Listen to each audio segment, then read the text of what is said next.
नृप समझिए मन माहि। यदि राम बन गए आप मरेंगे, मुझे कलंक लगेगा। राम नहीं गए मैं मरूंगी, आपको कलंक लगेगा। अब मरना तो तय है। एक बात कहूं, यदि मुझे कलंक लगेगा तो मैं घर के भीतर जीवित रह जाऊंगी, लेकिन यदि आपको कलंक लग गया तो कलंकी मुख लेके समाज में कैसे रह पाएंगे आप? महाराज समझ गए कि कैकेयी यह चाहती है कि मैं मर जाऊं, उसको कलंक लग जाए। पूरी रात महाराज उसी कोप भवन में पड़े रहे। दशा कैसी है, जैसे किसी पक्षी के दोनों पंख काट दिए जाए, उड़ना चाहे लेकिन उड़ ना पाए हैं? महाराज यही कहते रहे, हे सूर्य नारायण आप कल उदित मत होइएगा, क्योंकि आप यदि उदित हो गए तो इस सूर्य वंश का सूर्य अस्त हो जाएगा, राम अवध को छोड़ के चले जाएंगे। सवेरा हुआ, अयोध्या की प्रजा महल के बाहर भीड़ में जमा हो गई है। सब लोग आपस में बात करते हैं क्या हुआ, आज तक तो इतना विलंब नहीं हुआ कभी। महाराज प्रातः काल जग जाते हैं, महाराज आज बाहर नहीं निकले। सुमंत जी को लोगों ने भेजा, आप भीतर जाइए। सुमंत जी भीतर गए कोप भवन में। महाराज की दशा देखे तो कांप गए। माँ कैकेयी से पूछे क्या हुआ महाराज को? कैकेयी मैया बोली मैं कुछ नहीं जानती हूँ, रात भर आपके महाराज राम राम बोले हैं, आप शीघ्र राम को बुला कर लाइए। सुमंत जी गए, दौड़कर राम जी को लेकर आए। राम जी जिस वेश में थे उसी वेश में दौड़ पड़े, और राम जी को इस प्रकार पागलों की भांति दौड़ते देख अयोध्या की प्रजा बिलखने लगी। राम जी गए, पिताजी को देखे। राम जी आज जीवन में पहली बार राम जी ने दुख देखा था, पहली बार। राम जी तुरंत बोले माँ से, कैकेयी मैया से, मोहि कहु मातु तात दुख कारण। हे माँ, पिताजी के दुख का कारण बताओ, मैं पुत्र हूँ, मैं तुरंत पिताजी के दुख का निवारण करूंगा, क्या कारण है? जैसे राम जी ने ये बात कही, कैकेयी मैया ने अपनी करनी सब बता दी, सब, कि आपके पिताजी आपको युवराज बनाने वाले थे। मैं आपके लिए, आपके स्थान पर आपके भाई भरत के लिए राज सत्ता मांग ली हूँ, और आपके लिए वनवास, और उसी को सुनकर ये दशा हुई है पिताजी की। आपको बताऊं, राम जी ये सुन के नाचने लगे। आए तो राम जी कैकेयी मैया को क्या बोले? माता। क्या बोले? जोर से कहिए। सनातन संस्कृति में किसी भी स्त्री को हम माता कह सकते हैं। आए तो राम जी मां कैकेयी को माता बोले, और जब ये सुन लिए राम जी की मां ने मेरे लिए वनवास मांग लिया, तब राम जी कैकेयी को माता नहीं बोल रहे, क्या बोल रहे हैं? सुनु जननी सोई सुत बड़ भागी, सुनु जननी सोई सुत बड़ भागी, जो पितु मातु बचन अनुरागी, जो पितु मातु बचन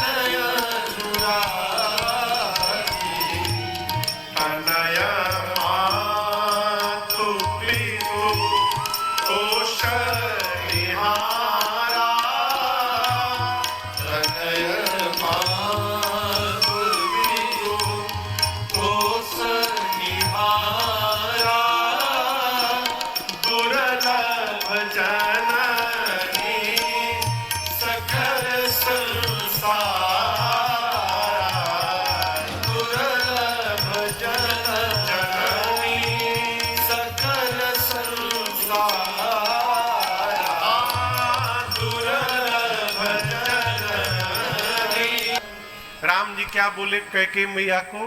जननी बोले। और जननी उनको कहा जाता है जिनसे हमको जन्म मिला हो।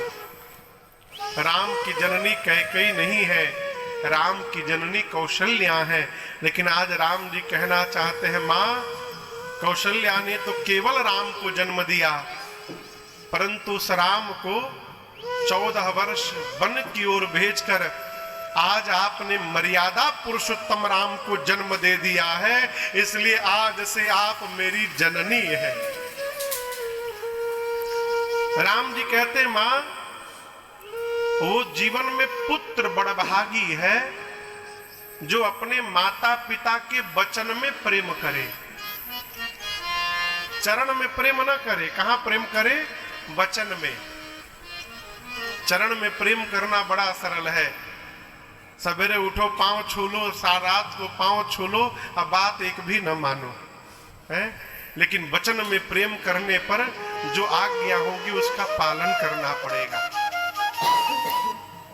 राम जी कहते, मां जो पुत्र अपने व्यवहार से अपने माता पिता को संतुष्ट कर दे वो पुत्र संसार में दुर्लभ है। आज विधाता सब प्रकार मेरे अनुकूल हो गए।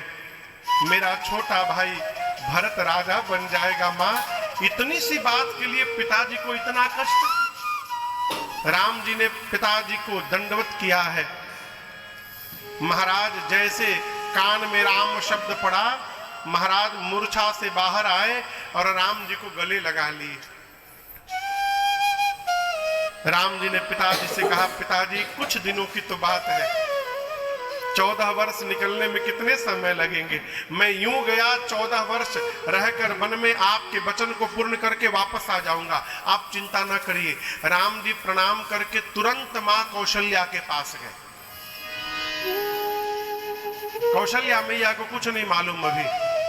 राम जी को देखकर दुलार करने लगी। बोली, राम अब तक आप स्नान नहीं किए, पिताजी राह देख रहे होंगे, शीघ्र स्नान करके पिताजी के पास जाइए। राम आपको युवराज बनना है। राम जी मां को बिठाए और गोद में सर रखकर राम जी लेट गए। कहे, मां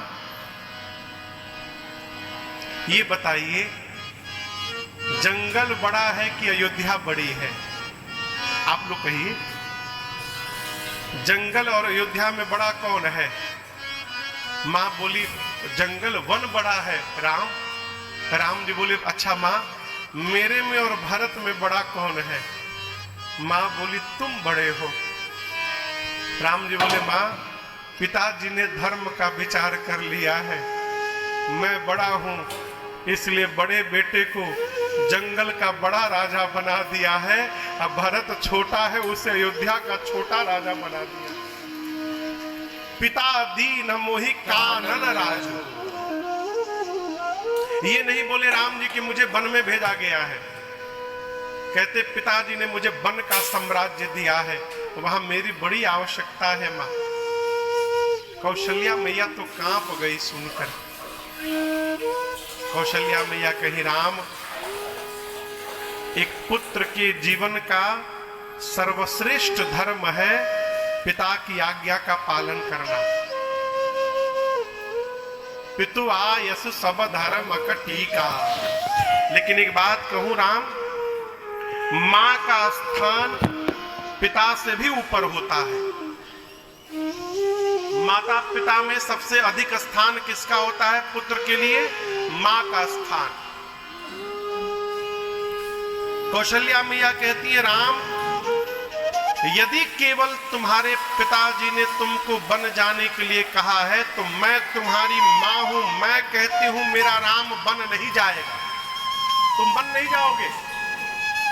लेकिन राम यदि पिताजी के साथ साथ आपकी मां कैकेयी ने भी वन जाने के लिए कह दिया है तो मां की बात मानकर अवश्य वन चले जाना। राम मां की बात मानकर जाओगे तो वो वन ही तुम्हारे लिए अयोध्या जैसा बन जाएगा, तुरंत चले जाना।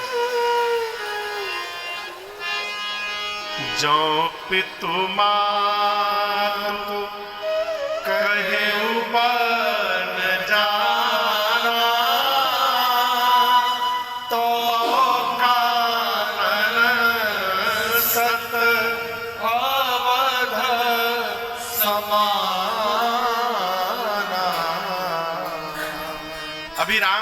माँ से बात कर ही रहे थे, तब तक सीता मैया चली आई। अच्छा, आपसे एक प्रश्न करें, जब आदमी बहुत दुख में होता है तो उसको किसकी याद आती है? कहिए कहिए, किसकी याद आती है? माँ की। दुख में केवल माँ ही याद आती है। आप इसका मैं उदाहरण दे रहा हूं। आदमी दुनिया की सब भाषा बोले, अंग्रेजी बोले, इटालियन बोले, फ्रेंच बोले, जर्मन बोले, लेकिन जब आदमी रोता है ना तो अपनी मातृभाषा में रोता है। बंगाली अमेरिका में भी रहेगा, जब रोने लगेगा तो बंगाली में रोएगा। बिहारी दुनिया के किसी कोने में बैठ जाए, रोने लगेगा तो माई रे करेगा। है मातृभाषा, माँ। विपत्ति में केवल माँ याद आती है। सीता मैया आई, राम जी को प्रणाम करके बैठ गई, और गोस्वामी जी कहते अपने पांव के अंगूठे के नाखून से सीता मैया धरती खुरेचने लगी और मानो अपनी मां से बात करने लगी। कहती है, मां, प्रभु बन जाने वाले हैं, प्रभु के साथ मेरा भी जाना तय हो गया है।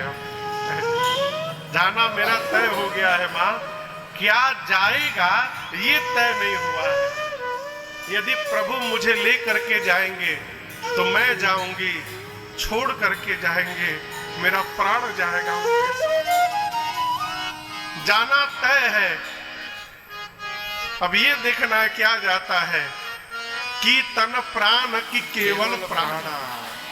राम जी समझाने लगे, सीते बन बहुत भयानक है, आप कोमल है, सुकुमार है, आप बन के लायक नहीं है। मां ने कहा, प्रभु मैं बन के लायक नहीं हूं, क्या आप बन के लायक हैं? आपके लिए तपस्या उचित है और मेरे लिए भोग उचित है। प्रभु, एक स्त्री के साथ सारे संबंध हो, माता पिता, सास ससुर, भाई बहन, बेटा बेटी सब हो, केवल पति यदि साथ में न हो तो सबका होना न होने के बराबर होता है। नाथ, जिस प्रकार जल के बिना नदी का कोई मूल्य नहीं, प्राण के बिना शरीर का कोई अर्थ नहीं, उसी प्रकार आपके बिना सीता का कोई महत्व नहीं। आपके साथ वन में रहूंगी तो लग बिना महल वन से अधिक कष्टदायी हो जाएगा। राम जी ने सीता मैया को भी चलने को कह दिया। तब तक लक्ष्मण भैया आ गए, प्रणाम करके बैठ गए। मन में सोचने लगे कि अब न जाने मुझे भैया क्या आज्ञा देंगे।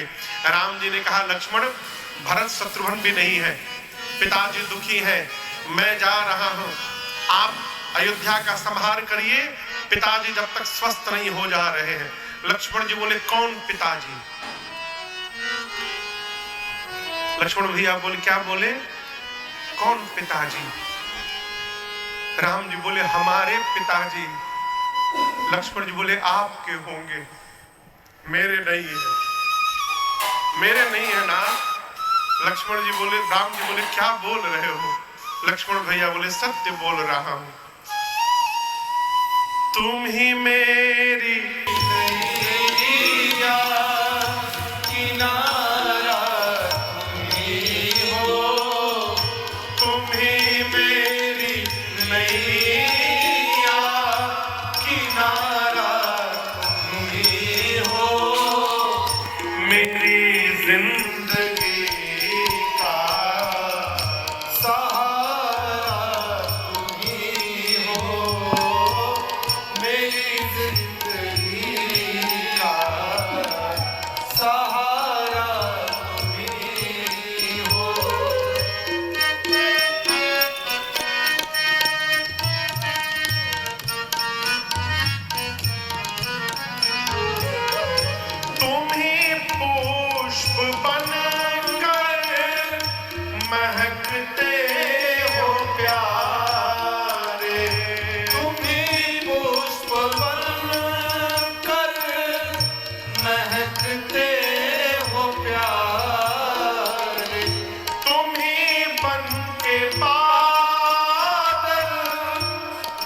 गरजते हो प्यारे, तुम्हीं बन के बादल गरजते हो प्यारे, नदी सिंधु सागर की धारा तुम्हीं हो, नदी सिंधु सागर की धारा तुम्हीं हो, मेरी जिंदगी का सहारा तुम्हीं हो, मेरी जिंदगी का सहारा तुम्हीं हो, मेरी जिंदगी का सहारा तुम्हीं हो।